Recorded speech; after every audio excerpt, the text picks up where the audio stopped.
My intention today is to share with you some highlights from a very unique story in the Quran. This is towards the end of Surah Al-Kahf, something we recite every Friday. This is one of the events in the life of Musa alayhi salam. The chronology of it is not known, but it seems it's very much later on after his great missions have been accomplished. The challenge against the Pharaoh is done, the crossing of the water is done, the Israelites are they're in the desert now, etc. And it seems it's in that time frame that Allah Azza wa Jal calls him to task. He gives him a mission, essentially that he has to go learn something. The first thing I'd like to highlight is Musa alayhi salam's commitment to learning. He says, what I recited in the beginning of this khutbah, he said to his young student, you can say his intern, his fata, his young man, in other words, he took an assistant with him, and he says to him, لا أبرح حتى أبلغ مجمع البحرين أو أمضي حقبة. I'm going to continue and stay committed to this journey until I reach the place where two oceans meet. Even if it means I have to spend multiple lifetimes finding it. He's telling this to his student. And all of this, the purpose of this journey is he's going to learn from someone. So the first thing he's teaching his student is that more than anything else, he himself is a student. And he's teaching his student his own commitment as a student. It doesn't matter if it takes me multiple lifetimes to find this destination or not, because I don't know exactly where it is. I'm just heading in this direction and you're coming along with me. But don't ask me to quit, because I'm not going to. I am that committed to learning. This is Allah's way of also teaching us that the knowledge He's about to learn isn't something trivial. Of course, you know that Musa alayhi salam is the most mentioned prophet in the Quran. He's also the recipient of the largest revelation. The Torah is significantly much bigger in volume than the revelation of the Quran. And he's, by that definition, he's actually the most knowledgeable of all human beings until that time. He has more knowledge of revelation than anybody else that has been given. And yet, this man is now being told, alayhi salam, that he is going to go learn. And by the way, his followers, what are they called? They're called people of the book, meaning people of learning. The people who take his religion, and even though they've made changes to it, they're called ahbar, people of ink. In other words, this is the messenger, alayhi salam, who inspired so much learning and so much knowledge that came after him. His people became known as the people of knowledge and the people of information and the people of the book. In any case, he's going to learn something that requires an extra effort on his part. Even if it takes him lifetimes, there's something unique and valuable about these lessons that even the book of Allah at the time is not going to teach him. He has to learn this from somewhere else. Even the Torah doesn't have this answer. And Allah won't just give it to him. He won't just reveal it to him. Allah says in the Quran, وَكَلَّمَ اللَّهُ مُوسَى تَكْلِيمًا. Allah used to speak to Musa alayhi salam directly, in direct communication, and engage with him in a very rigorous communication. And yet, Allah says, no, this is not the kind of learning that even Allah will teach you directly. You're going to have to go on a journey.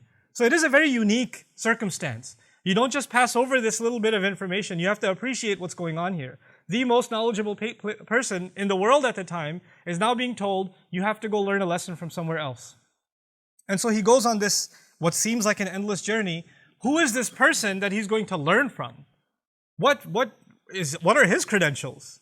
I mean, if Musa alayhi salam is the most mentioned prophet in the Quran, is going to become a student of someone, we must really learn his name and acknowledge him. So now when we get to that, Allah Azza wa Jal, all He says is, فَوَجَدَ عَبْدًا مِنْ عِبَادِنَا.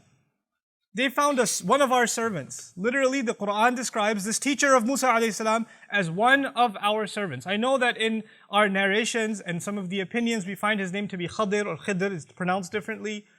Quran deliberately does not mention his name. You would think this is a very important individual, and there's even an argument whether it's human or angel.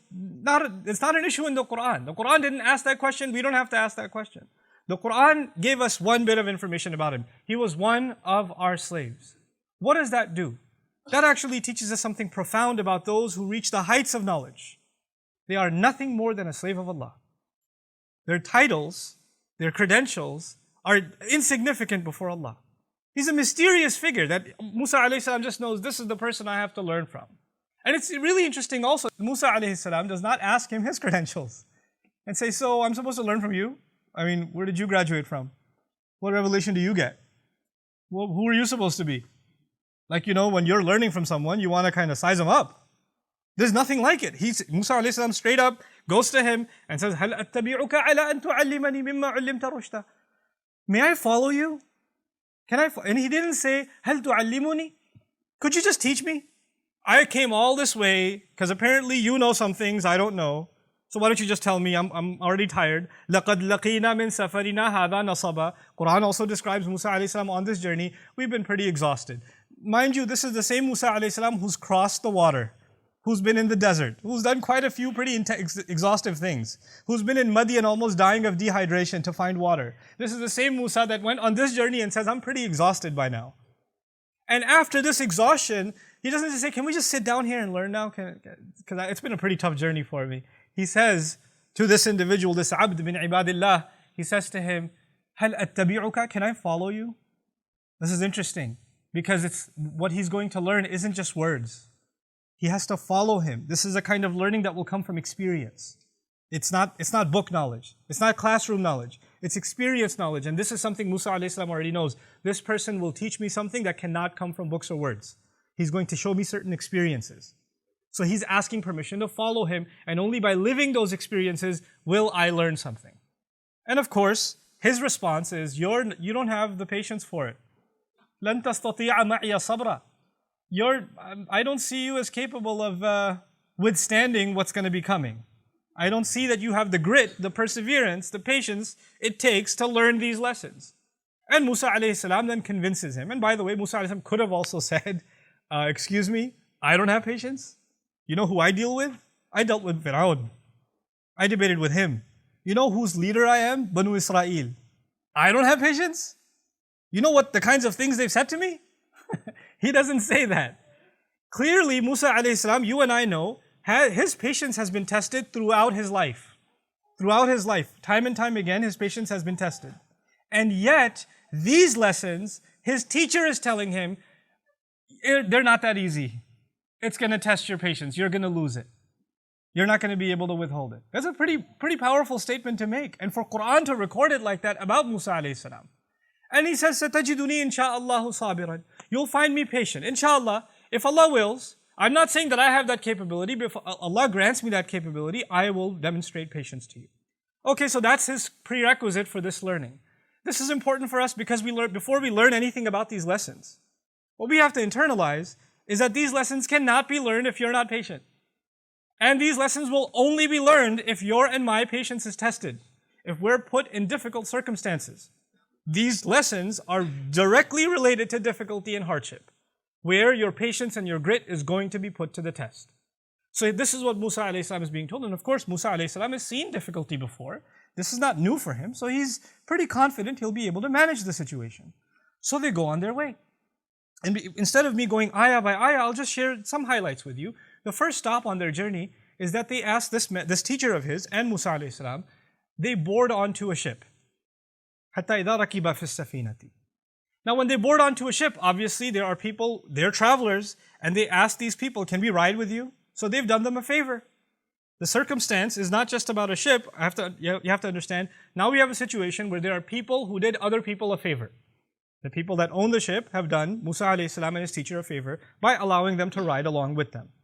They go on this ride, خَرَقَهَا, he starts going, you can imagine, goes to the bottom of the ship and starts ripping out the planks and damaging the ship. It's now starting to sink from inside. And Musa alayhi salam is like, أَخَرَقْتَهَا لِتُغْرِقَ أَهْلَهَا? Have you just damaged this boat so you can drown the people that are on it? What are you doing? What an unheard of thing you're doing. لَقَدْ جِئْتَ شَيْئًا إِمْرًا. What a terrible thing you're up to. How could you do this? And the teacher turns to him and says, أَلَمْ أَقُلْ إِنَّكَ لَن تَسْتَطِيعَ مَعِيَ صَبْرًا. Didn't I tell you you don't have the patience for this? You can't learn these lessons. And he says, okay, لَا تُؤَاخِذْنِي بِمَا نَسِيتْ وَلَا تُرْهِقْنِي مِنْ أَمْرِي عُسْرًا. Okay, don't hold me to this. Don't penalize me for this mistake, and don't make this hard for me. Fine. You just do what you do. But before we go any further, I want you to appreciate something. There are people that are going to be in your life and mine that you might be doing something good to. You did something good to them, and they do something terrible to you. And you're standing there, what? Why would you do this to me? Or you're a bystander watching, like Musa alayhi salam is a bystander watching. They did something good for us. Why are you hurting them? The last person you should be hurting is the one who did good to you. You know, like the poet says, أُعَلِّمُهُ الرِّمَايَةَ كُلَّ يَوْمٍ فَلَمَّا اسْتَدَّ سَاعِدُهُ رَمَانِي. I taught him how to do archery every day, and when his shot got really good, he shot me. You know, this idea is so weird. I was helping you. I did so much for you. How could you turn around and do this to me? This is what Musa alayhi salam is shocked about. Anyway, this is the first lesson. They go on.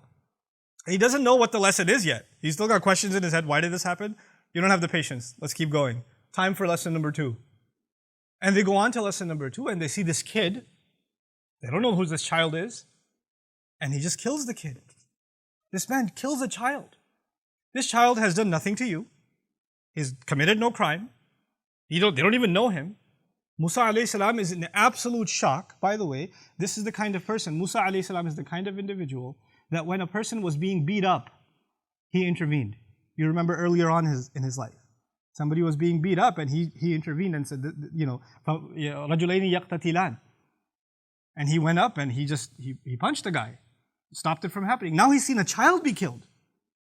The shock and anger and frustration of Musa alayhi salam. أَقَتَلْتَ نَفْسًا زَكِيَّةً بِغَيْرِ نَفْسٍ. Are you serious? Have you killed a pure, innocent soul without it having, or this child having committed any crime? What kind of unheard evil have you just committed? لَقَدْ جِئْتَ شَيْئًا نُكْرًا. And the teacher turns to him again with this corpse of a child in front of him and says, أَلَمْ أَقُلْ لَكَ إِنَّكَ لَن تَسْتَطِيعَ مَعِيَ الصَّبْرَ. Didn't I say to you, you're not going to have the patience for this. You can't handle this. قَالَ إِن سَأَلْتُكَ عَنْ شَيْءٍ بَعْدَهَا فَلَا تُصَاحِبْنِي. Okay, he said, fine, if I ask you anything else, then okay, you don't have to accompany me. I got it. Okay? قَدْ بَلَغْتَ مِن لَدُنِّي عُذْرًا. From my end, I have no excuse. You have every reason to leave me. If I cross the line one more time, I've been disqualified. Now we've got 2 circumstances so far. One in which people did good to them, and apparently they did bad back. In the other, nobody did anything to you. You have nothing to do with this one. Why would you harm them? Why would you do something to them? And this is also something unfathomable for Musa alayhi salam. And then you get to the third circumstance. And فَوَجَدَ جِدَارًا يُرِيدُ أَن يَنْقَضَّ فَأَقَامَهُ. They went to some town, and فَأَبَوْا يُضَيِّفُوهُمَا. They refused, the people refused to be hospitable to them in the least bit. Hey, do you know where the well is? Maybe we drink some water? Shut the door in their face. Pushing them around. Nobody's offering them any help. You know? And they're clearly not welcome where they are. أَبَوْا يُضَيِّفُوهُمَا is, I don't know, as a kid I watched a lot of Western flicks. A guy walks into a salon and everybody somebody's chewing on a straw just staring at him like there's about to be a gunfight or something. Like, they're not welcome here. What you doing here, stranger? That kind of thing. So when that happens and they're not welcome, they're walking by and they see this monument type wall that's broken down and it's tipping over. يُرِيدُ أَن يَنْقَضَّ. It looks like it's going to tip over and damage the whole street. And his teacher says, yeah, we're going to work on this wall. We're going to fix this whole wall in the middle of town. People are cursing at them. People don't care for them. People are clearly letting them know, you better leave here. You better get out of here. And they're fixing the street in the middle. They're fixing this wall in the middle. And Musa alayhi salam's like, these people are terrible to us. And they won't even give us so much as a sip of water. We've been working and laboring here all day building this wall. If you wanted, you could have been paid for this work at least. Maybe we would have gotten a couple of dollars here and there, and maybe we would have eaten something. But that much, and he says, this is it. This is the time you and I part. هَذَا فِرَاقُ بَيْنِي وَبَيْنِكَ. It's interesting, the story began where 2 oceans meet, and it's ending where they part. These 2 are now parting. And in a sense, they're both also oceans of knowledge. Musa alayhi salam is the ocean of knowledge of revelation. And this teacher of his is the knowledge of this other kind of knowledge that doesn't come from books. But now they're parting. And so now he tells him the reasoning behind all 3 of these. There was a greater plan from Allah.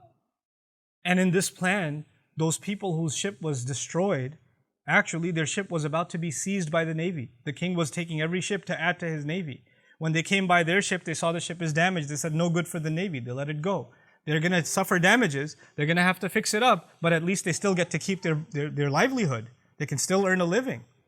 In the case of the child, only Allah could have known that down the road in the future, this child was going to be a criminal, tyrannical to his parents. And Allah gave that child an outlet to Jannah, and allowed his parents also relief of great calamity that was coming their way. Nobody could have known that except Allah.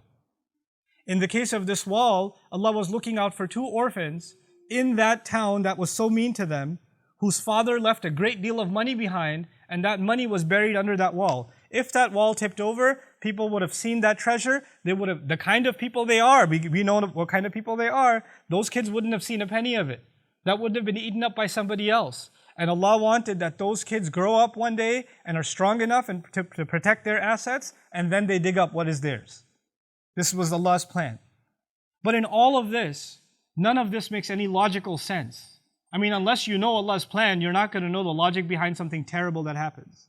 What I'm getting at is sometimes you're going to do good for people and you're not going to get compensated like that wall. Sometimes people are going to do terrible things to you. You haven't done anything to them. Sometimes you've done good for them and they only do horrible things to you or somebody else. You see these things around you. And when this happens, your patience is going to be tested. How can they get away with this? How can they do this to me?